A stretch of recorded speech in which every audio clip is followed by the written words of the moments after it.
The numbers are kind of leveling off, so I will get started. Good evening, everyone. Welcome, and thank you for coming out to this first community meeting on the Housing Element Update. Thank you for participating.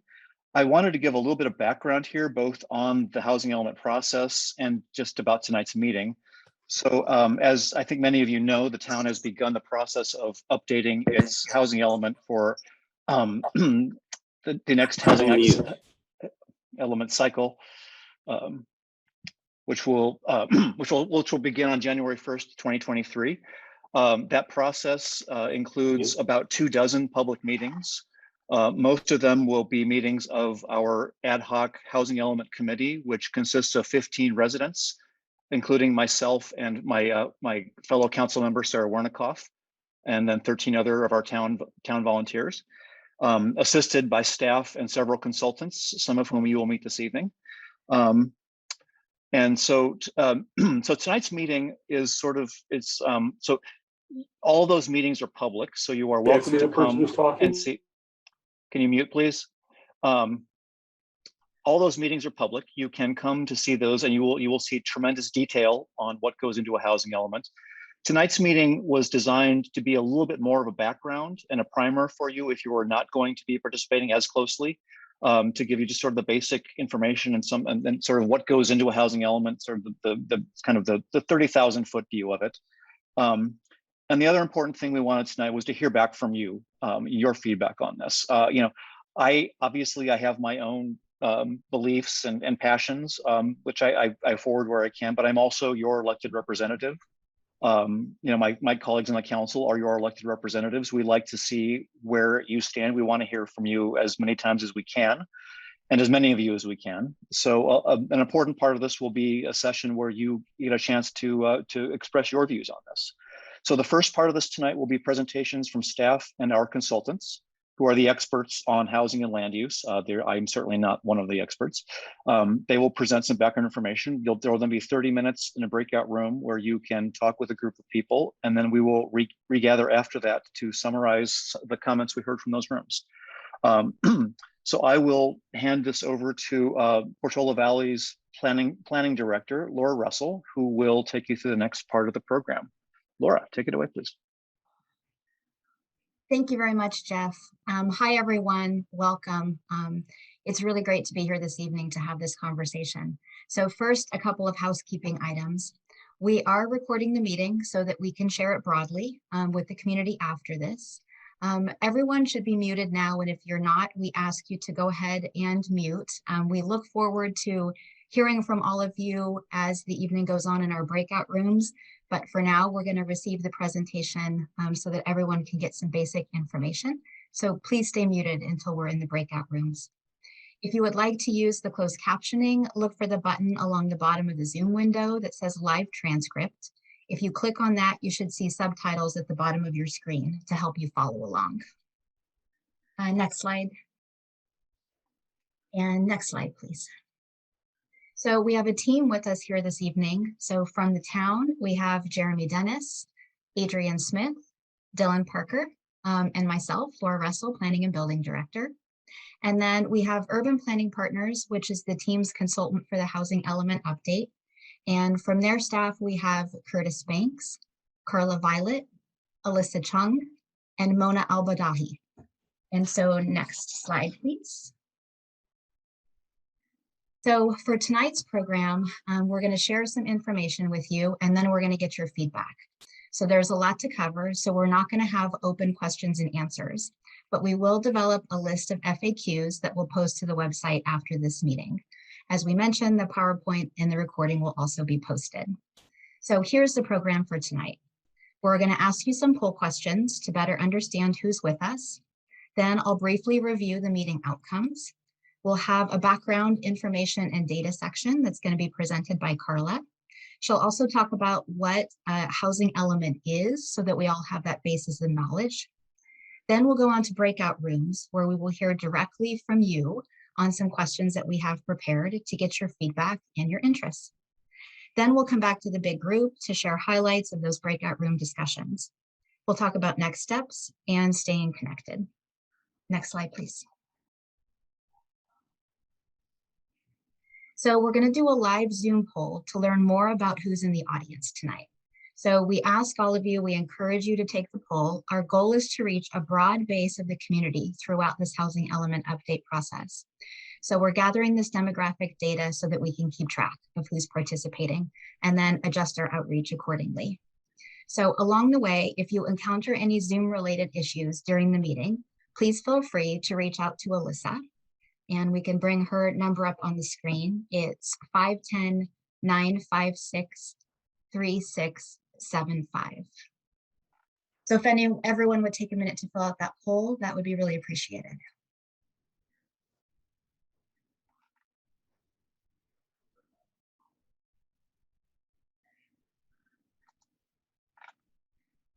Okay, we'll go ahead and move on to the next slide, which is about meeting outcomes. So thank you for filling out the poll.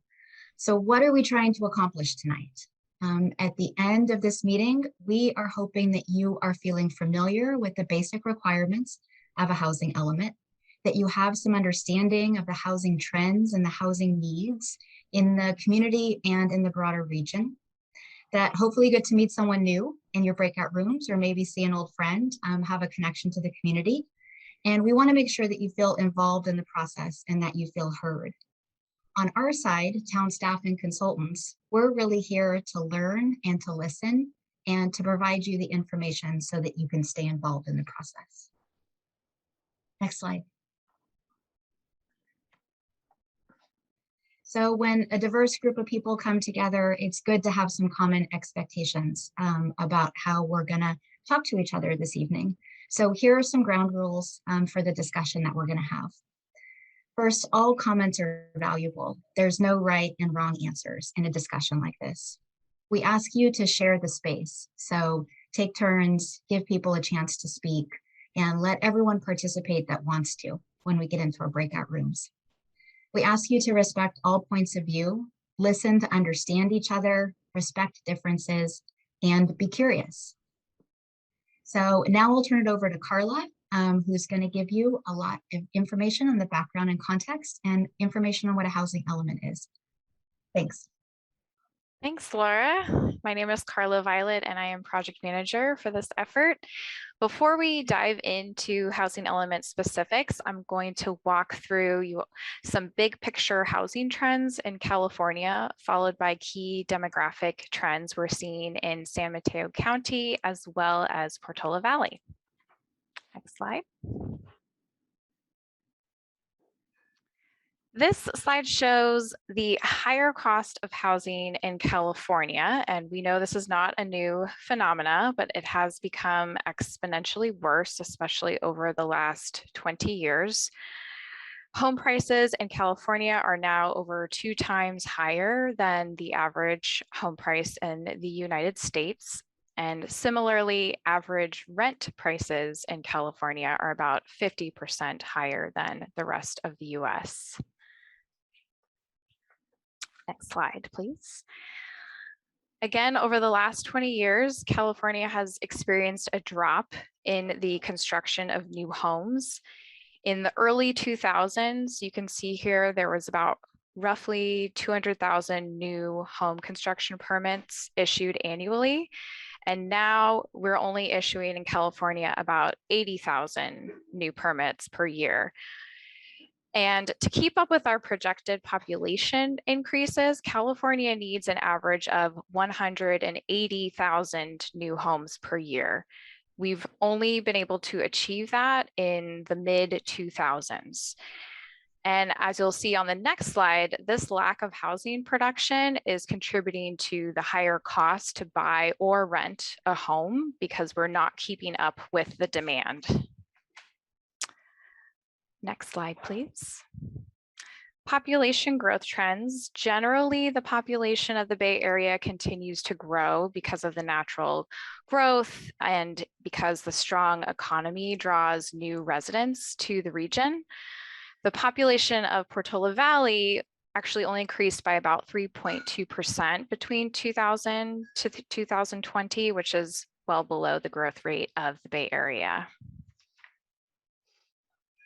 Next slide, please. What's interesting to note here about the population by age over the last 20 years is the distribution has increased in certain age ranges. And the distribution of these age groups shapes what types of housing the community may need in the near future. For instance, an increase in the older population may mean there's a need for more senior housing options, while higher numbers of children and young families can indicate a need for more family housing options. There's also been a move by many to age in place or downsize to stay within their communities, which can mean more multifamily and accessible units are also needed. In Portola Valley, the median age in the year 2000 was 47, and by 2019, we've increased to about 51 years.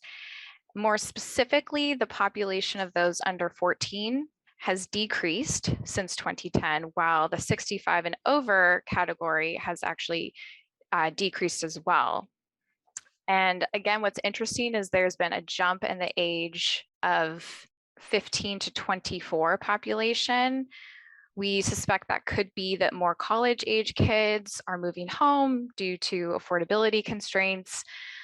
Another noticeable increase is the age groups of 75 to 84 and over 85 populations has increased. And that could mean a need for more multi-generational housing in Portola Valley. Next slide, please. Now, understanding the racial makeup of the town and region is also important for designing and implementing effective housing policies and programs. Since 2000, the percentage of residents in Portola Valley identifying as white has decreased. And by the same token, the percentage of residents of all other races and ethnicities has increased by almost 10% as of 2019. This trend we've also seen in San Mateo County. So in absolute terms, the other race and Latino population has increased the most, while the white and non-Hispanic population has decreased the most. Now, this chart compares wage groups of employed residents in Portola Valley, you'll see in the blue bars, to workers coming to Portola Valley for their jobs, you can see in the green bars. There's about 1,700 employed residents in the town. However, overall, Portola Valley is a net exporter of workers. Portola Valley also has more low-wage jobs than low-wage residents, and this refers to jobs that pay less than $25,000 per year. And at the other end of the wage spectrum, the town has more high-wage residents than high-wage jobs. So that refers to jobs paying more than $75,000. So we see the most number of residents earning over $75,000 or more actually work outside of Portola Valley. So that's what we mean by next exporter of workers. Okay, next slide. The home value index, the region home values has increased steadily since 2000, aside from a decrease during the Great Recession. And the rise in home prices has been especially steep since 2012, with the median home value in the Bay Area nearly doubling during this time. And since 2001, the typical home value has increased about 184.6% in Portola Valley, from 1.4 million to 4.1 million. And this change is significantly higher than the change that was seen in San Mateo County and the Bay Area. Next slide, please. Now, for additional context, this chart shows different occupations in San Mateo County, and many, if not all, are also represented in Portola Valley. You can see here, for example, that a preschool teacher makes about $27 an hour, and so they would be classified in the very low income category, as they are making an average of $52,000 annually. And what we can see here is that for every 6 low-wage jobs, there's only 1 affordable home at paying $1,500 per month. So essentially, that person would be paying about 50% of the full-time wage for housing.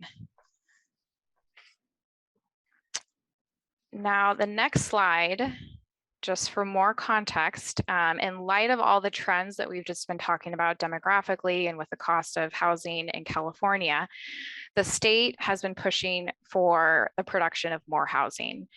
And this chart only shows a fraction of the bills that have been passed by the state over the last several years. Just a couple weeks ago, there were 17 more bills approved, and they range from streamlining approvals for more affordable housing, encouraging more accessory dwelling units, and requiring state and local public agencies to facilitate deliberate action to address, combat, and relieve disparities resulting from past patterns of segregation to foster more inclusive communities. And we'll talk a little bit more about that later in this presentation. So now that we've had a chance to, that was a lot of information, but now that we've had a chance to go through the demographics and background for Portola Valley and the region, we are going to talk more about what exactly is a housing element and how these demographic trends contribute to the town's housing need. So the law actually went into, the state housing element law went into effect in 1969, and it requires that every California city or town and county accommodate its fair share of projected housing needs. Every local jurisdiction has what's called a general plan, which is a blueprint for the vision for the future of the community. And it's like a book. The general plan consists of different chapters, which are called elements. And each element covers a different aspect of the environment, such as land use and housing and open space. And the housing element is one of 7 state required components of the general plan. It also incorporates assigned housing targets from the state. It's important to note that while the state requires Portola Valley to plan for a target number of homes, doing so does not mean all of those homes will be built. The town does not build housing. It's private and nonprofit developers that would do that. The town can only make sure that the rules are in place so that homes can be built. And the policies that we include into this housing element have to be feasible and result in units being built. So there are consequences for not building the number of units that have been assigned to us, and we will go through those also a little bit later, but they include the loss of local control. Lastly, the housing element requires review and approval by the state, and it is updated every 8 years. Now, within the housing element, we have a detailed housing needs analysis that's based on the town's demographic information, some of which we just covered tonight, a comprehensive analysis of constraints to producing and preserving housing, and a review of how well we've been doing in implementing current housing policies. It includes goals, objectives, policies, and programs to implement the vision, and a list of sites that could accommodate new housing. And most importantly, it includes meaningful community outreach and engagement. Next slide, please. An effective housing element provides the necessary conditions for preserving and producing an adequate supply of affordable housing to people at a variety of different income levels. So that means that young families can find an affordable starter home. It means young adults moving out of their childhood homes and into the housing market can stay where they grew up. It also means that our aging population will have more options for retirement, including downsizing and providing housing for on-site health or home care. Workers can find homes near their job centers, which would help reduce traffic. It means that children and grandchildren can stay near their parents and grandparents, and that more people will have more opportunities across incomes to rent or own homes. The housing element is also a critical tool for implementing the town's housing strategic plan. And this plan emphasizes housing for seniors, young people, and workers that are vital to the community's success. Next slide. So I mentioned before, there are definitely consequences for if we do not comply with this. So we often hear, if we push back and if we do not comply, what happens? Firstly, let's look at the benefits of compliance. It means we have a state compliant general plan. We will have access to critical funds. We will have the opportunity to implement regional goals and the ability to maintain more local control. The consequences for non-compliance include our general plan being deemed inadequate. There are also the potential for legal suits and attorney fees, a loss of local control, and limited access to state funding. Now, let's get back to how Portola Valley can comply with the housing element. Each local government must update the housing element and its zoning to show how it plans to accommodate for its regional housing needs allocation, or RHNA, RHNA. RHNA is the state mandated process to identify the number of housing units by affordability level that each jurisdiction must accommodate in its housing element. So we're in the 5th RHNA cycle, and we're preparing for the update for the 6th RHNA cycle. So this means the 6th time that all California jurisdictions have had to update their housing element. Next slide, please. Now, this is not unique to Portola Valley, but across the Bay Area, we have seen a tremendous increase in the total number of units required by the state between the 5th RHNA cycle to our upcoming 6th RHNA housing cycle. So there's a 295% increase in the required number of housing units that would need to be built between 2023 and 2031. And that is a very large increase compared to our last housing cycle, where we were only required to build 64. So you can also see Portola Valley has the fewest number of new units required in San Mateo County, with the exception of Colma. You can also see Woodside, for instance, has about 429% increase. So let's move to the next slide here. Continue to talk about why RHNA is so much higher than the last housing cycle. Again, this increase is impacting areas all across California, including the Bay Area. And some of the reasons for that large increase is that the total regional housing needs now accounts for unmet existing regional housing, and not just our projected housing need.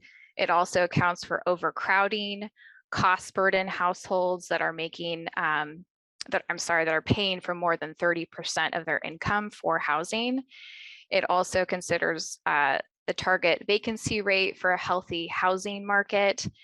And as I mentioned before, in one of the state bills, it also includes affirmatively furthering fair housing policies, which includes preventing segregation and poverty concentration, as well as giving folks more access to higher opportunity areas.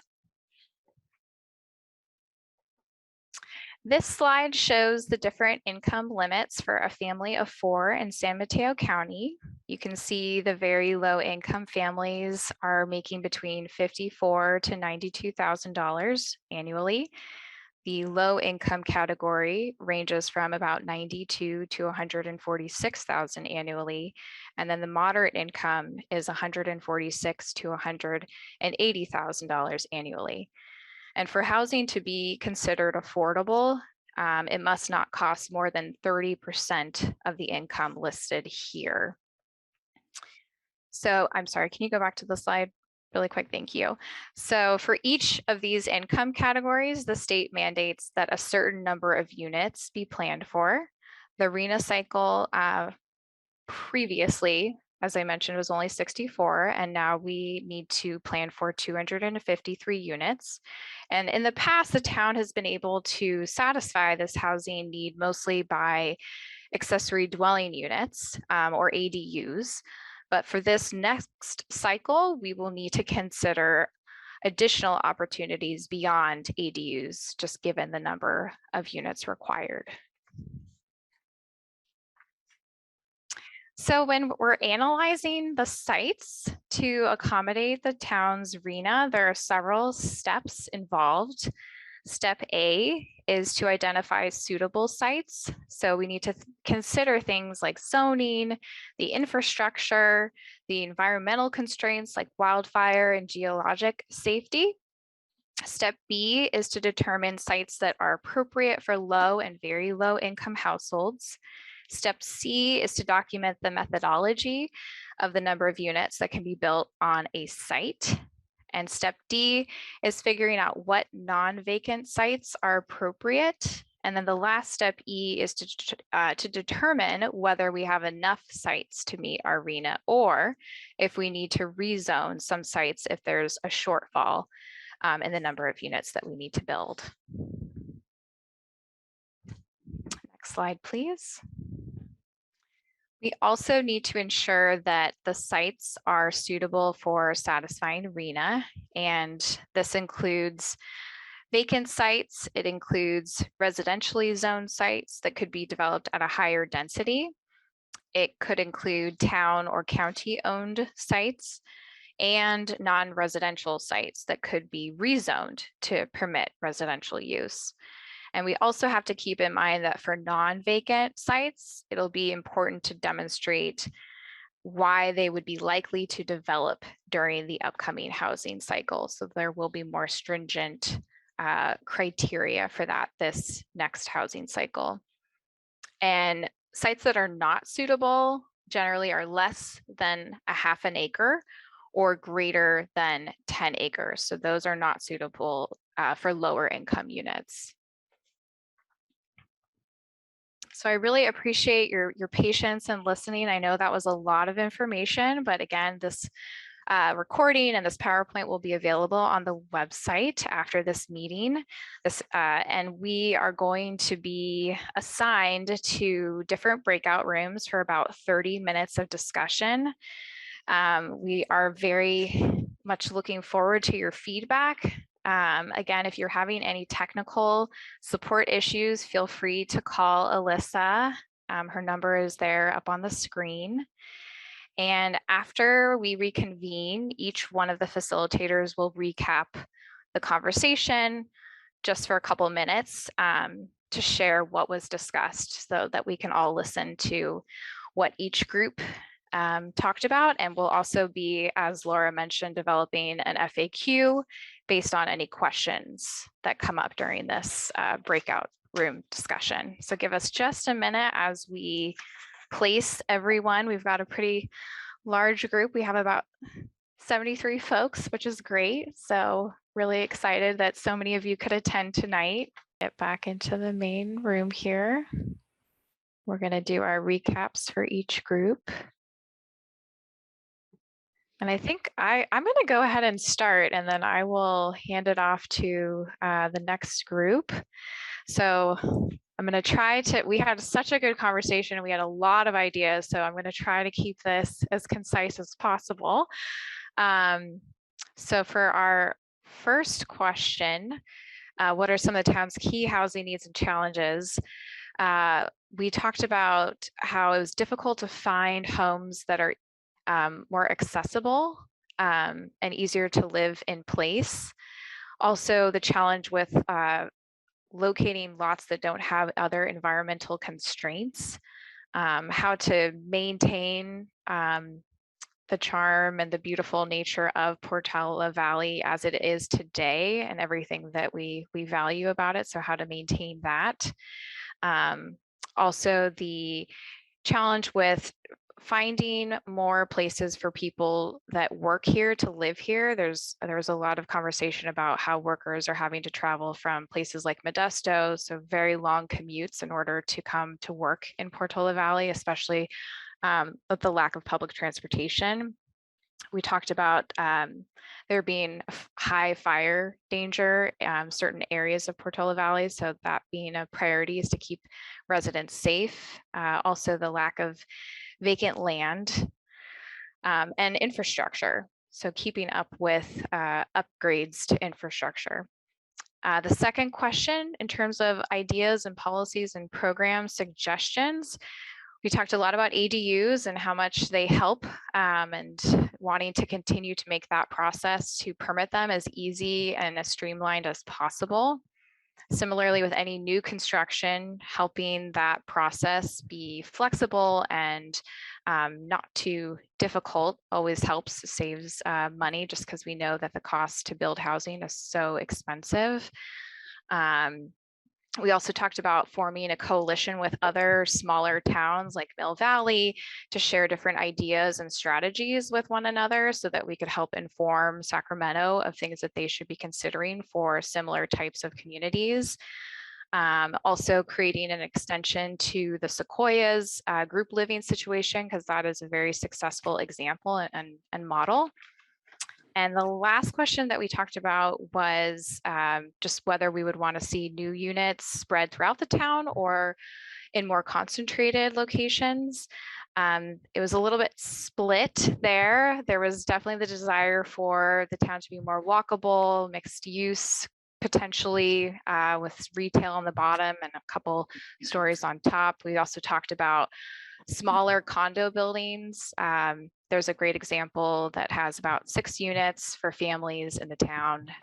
So more examples like that that are kind of clustered shared living styles, but are not too, it's not too much of a difference from what's already seen. So definitely no high rises are desired. So we also talked quite a bit about just the need for workforce housing and for workers that are actually coming to the Sequoias housing, for instance, having affiliated housing for those workers to live. And that, I'm going to wrap it up. I know that was a lot. So I'm going to hand it over to which group would like to go next? Can I call on you? I'm happy to go. This is Jeremy. Okay, thanks, Jeremy. Yeah, very dynamic conversation. It's great to see so many faces today. We didn't get through every question because the conversation, I think, was so good. For the first question, some of the ideas that were shared had to do with really just how do we just find ways to bring more affordable housing to the community. Some of the problems that were highlighted were it's only for the most wealthy in town. Fewer younger people, older folks with set incomes would struggle with housing. That zoning in some ways may have restricted our ability to build housing, cost of building. There were comments related to throughout actually every question that we touched on related to the dangers that the community faces around wildfire and earthquakes and ensuring that the community remains safe or gets safer while we're considering adding housing. There was a set of discussions around ensuring that any housing that's built in town, affordable in particular, are close to infrastructure and walkable and close to stores. Some ideas that were shared included looking at building on top of on second floors on existing commercial buildings. Also thought of scattering the housing a bit in order to ensure that we don't have any future traffic issues. I'm bouncing around a bit here. the mixed use idea came up a few times.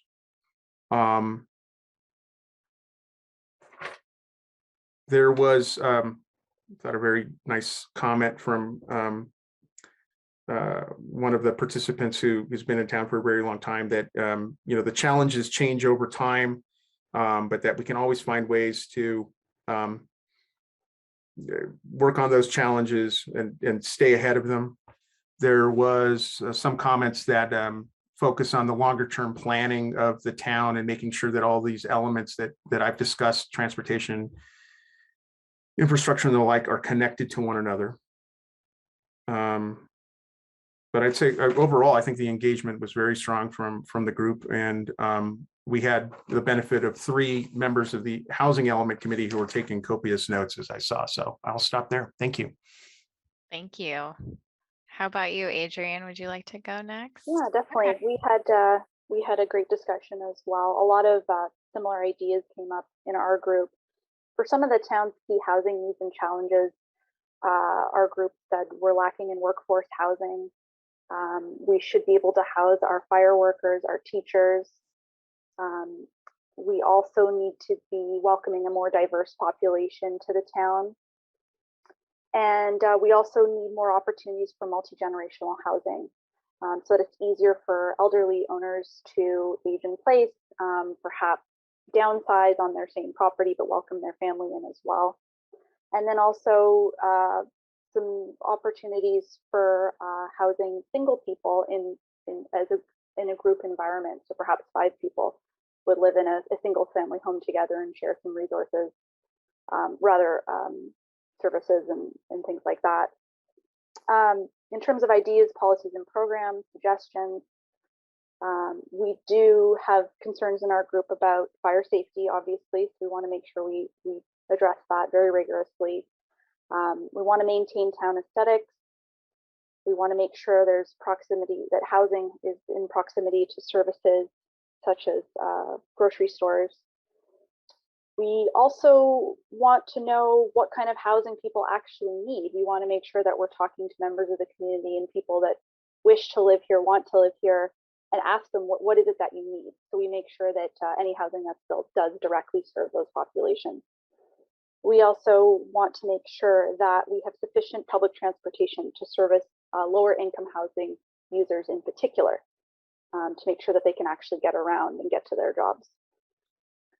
Number 3 and 4, we sort of had a fair amount of crossover. So how would we like to see new units about the town, and what does our town look like in 2031? So we'd like to see more opportunities for denser housing clustered around shops and services. We want housing that does fit into the environment, not too dense. There's a suggestion about perhaps less than 4 stories. There's suggestions for housing along the Alpine and Portola Road corridors, because that's where most of the flat land in town is located, so it's easiest to build there. And again, better access to public transportation. We'd also like to see, we also would like to see and hope to see in 2031 a variety of housing options. There's also a suggestion of perhaps having more of a hub at the corner of Alpine and Portola Road, perhaps apartments or small condos that are close to Robert, maybe a community room, and more places that seniors can congregate and live, and walkable opportunities. We also hope to see in 2031 that our parkland and recreational lands are still intact, while still accommodating all of our housing needs. That's about it for our group. Thank you. Thanks, Adrian. I'm gonna hand it over to Mona. You ready? Yeah, thanks, Carla. Yeah, it was really great. Our group talked about a lot of things and a lot of commonalities between the other groups as well. Our group's discussion primarily revolved around safety, which seems to be a common thread in all of the other groups, especially as it relates to wildfires and other natural disasters that may occur in the area, and really the importance of ADUs to kind of meet the RHNA numbers. But also some folks are experiencing challenges in the ADU permitting process, which makes it really difficult to meet housing needs. Some folks also relayed that there's definitely a need for affordable housing in addition to addressing, the safety concerns that come with building more densely. Also, the need for public transportation, especially as Portola Valley is kind of a two-road town. It makes it really difficult to leave, especially in the event of emergency. In 2031, a lot of folks shared that they would like to see their town just like it is now and have the town be safer than it is now. Thank you, Mona. How about you, Curtis? Thank you. Yeah, I think you'll see some common trends and thoughts going on with our group as well. Fire safety was a huge concern to folks. Needs to be addressed in conjunction with this effort and planning with that in mind. It's also some of the challenge, the housing needs bring more people into town. So how will that impact the town and along, in addition to some of the wildfire issues? We did have, somebody brought up housing for people with special needs is a concern. As with some other groups, the cost of housing for young families, firefighters, teachers is a concern, as is the lack overall of affordable housing. Challenge for seniors that age in place and afford to be able to live in town. And then in addition to the fire safety issues, also concerns and challenges related to the drought we're facing and the lack of public transportation in town. Regarding some of the programs and policies, few people felt that the ADUs may be helpful in reaching the town, reach its overall housing goals, but not necessarily the affordable housing. It's been their experience that a lot of the ADUs, at least in their neighborhoods, weren't necessarily being rented out for that purpose, but may be used for some other purposes. So, question about how you can make more of these ADUs affordable to folks. And a couple of people mentioned that didn't see how the housing numbers could be met without some type of multifamily zoning within the town. Regarding where to put it,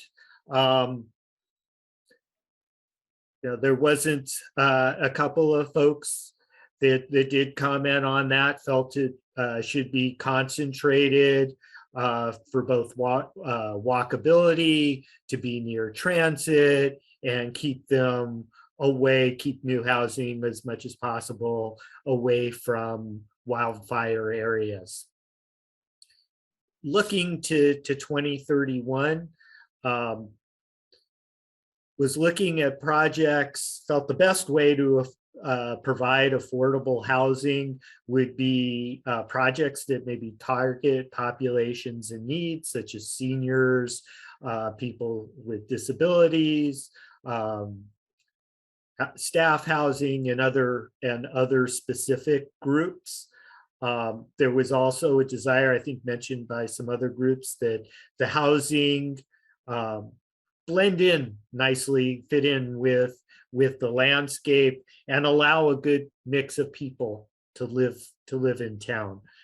Certainly would like the hope for more public transportation opportunities, and somebody brought up an interesting one, more community opportunities for electric vehicles, as you're seeing more and more, and making sure that they would see that as being successful. If more housing brings more people, more ways for people to utilize electric vehicles as they're going not only through town but going to work and other places. Thanks, Curtis. Last but certainly not least, Leslie, we have 3 minutes left, and so we may go 3 okay. minutes over, but Quick. you're fine. You're fine. Thanks. My group also didn't get to all of the questions because we had quite a lively discussion. As far as needs, again, that people, there was support for people to be able to live in the town that are firefighters or teachers, and also in the area. Some of the challenges were to not impact the rural nature of the area. As mentioned before, transportation and the limited public transportation. There was quite a lot of discussion about ADUs in my group and concern that they weren't being counted towards the RHNA, and that they were hard to get permitted. Some of the safety issues, again, that were already mentioned, fire safety and evacuation planning should be taken into account. There was some concern about the Stanford Wedge project, and also a concern that the town wasn't providing the complete range of options for how to move forward with the housing element. As far as suggestions, there was support for small multifamily development, and also to not put all the lower income housing in one area, to spread it out, and again to count the ADUs towards the RHNA. Thanks, Leslie.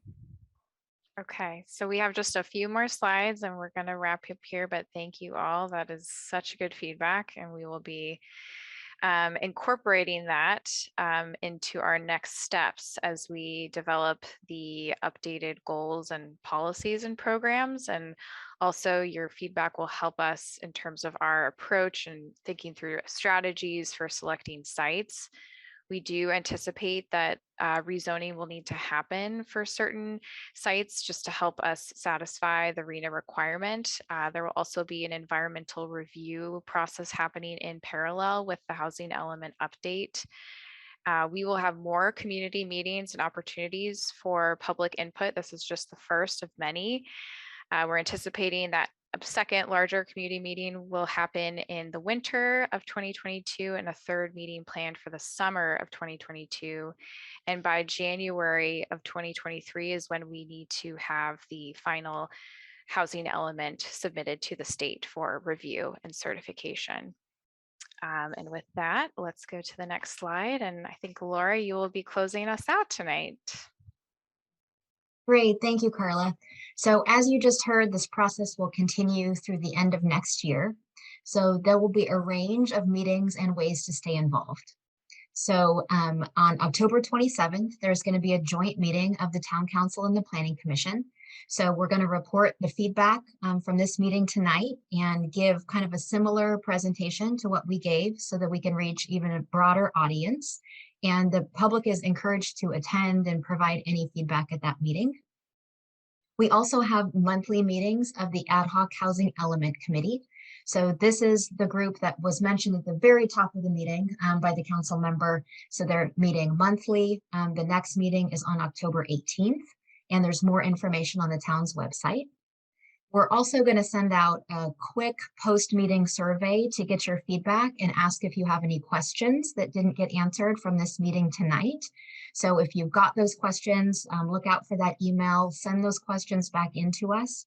We're going to create an FAQ document and get that posted on the website to answer questions. You can also email us directly. So housing@portolavalley. It should be net, sorry, this is a typo, housing@portolavalley.net. To email us directly. And then next slide, please. Probably the easiest way to keep up with everything is to sign up for the town's e-notices. So I know this is a little bit small, but basically what you do is you go to the town website, you go to the community tab, and then click on Stay Informed. You'll see a bunch of different options. You'll want to choose housing on the calendar, and then choose housing news, and that will keep you updated on all of the steps on the process, both the meetings and the announcements that are upcoming. So next slide. So I have one additional question and comment. This is Cornelia. First of all, Jeremy, lovely to see your face, and thank you for everything you've done for the last 2 years, because I know it's been incredibly challenging. But I do have the question about whether it's possible to make these meetings both in person and online so that we encourage much more town participation, because this is a very small group of people relative to the size of the town. And I would say in our group, quite honestly, although I know it's incredibly difficult to capture everybody's thoughts, I did feel that the summary was more positive towards more housing and what people were thinking than I felt like the group ethos was. But what I'd really like to see is much greater town participation. And I've had trouble participating because the meetings aren't in person and online, and they're almost always on a Wednesday or Thursday night. It would be nice to have some variety and have people be able to participate both ways. And now that we have lower COVID numbers, I don't have any problem with if people want to come in person and wear masks, but I wonder if we could explore a mixed media option and see, at least for 1 or 2 meetings, whether that would get greater town participation. Thank you for your comments. I appreciate it. As COVID continues to, fingers crossed, become less of a problem, we do hope to open up more in-person meetings. We've got a plan to bring hybrid to our council chambers and the like, but I appreciate your comments. Thanks for everything, Jeremy. So we wanted to say on behalf of the team tonight, thank you very much for attending. We value all of your feedback. We value very highly the long tradition of community participation in the town. So we're looking forward to seeing you at future meetings, and we hope that can be in person at some point, if not again on Zoom. So thank you very much, everyone. Can we ask one more question, please? Is there time for one question? Well, we weren't going to take direct questions and answers tonight. We really want to get those questions in the follow-up email, and so we can put them all together and send out that FAQ. 3 council members on this meeting? Do we have 3 council members on this meeting? No. Oh, And how much is this being paid? How much is this consulting costing the town, please? Meg, I can send you that information. Thank you. I think everyone should get it. Could you post it on the forum, please? It's been in council meeting minutes. It's been part of the record for some time, but I will send it to you directly. I'd like it. I'd like that as well, please. Maida Jones. Yeah, I think we all should have the numbers about what this is costing. Yeah, Please. I'd like that too. Okay, thanks everyone. Good Thanks, night. everyone. Take care.